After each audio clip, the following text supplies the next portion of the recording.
دوستان من در اکانی و تراکتورای پچکه من پرسیب خطی در خدمت خلق من امکدارو پچکه برام دیگه زواد من مسلش خطی من همه خیلی امکدارو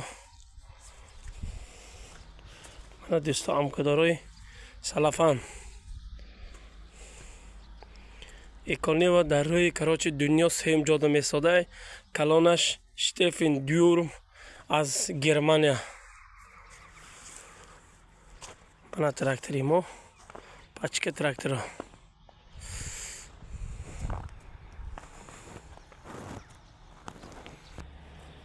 من فوره ها گاو ورساده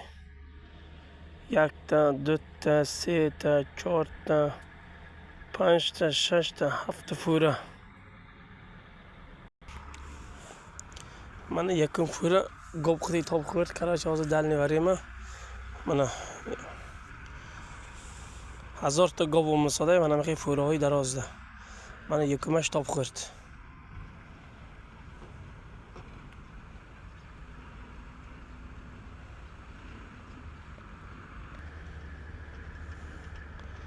من دویمانگی فوره مساده کراچی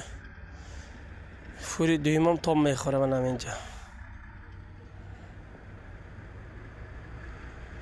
1000 دانه گاو ورساده 1000 دانه دویمانگی فوری هم من تاب خورد گاو بار کرگی من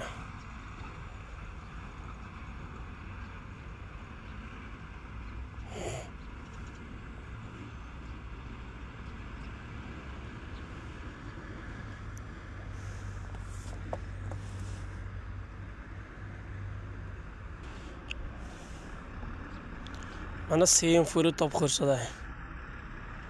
هر یک درونشته 50 تا گاو من سیم فوری تاب خورد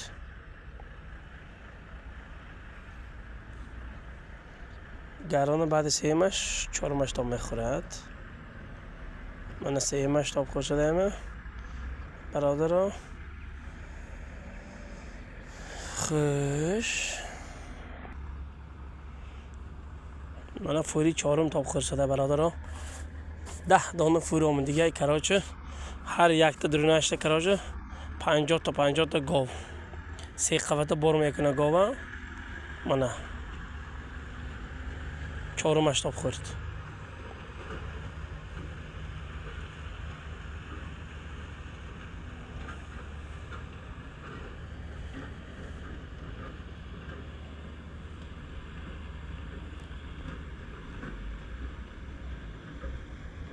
او الان جده سیت دیگر آمده استاده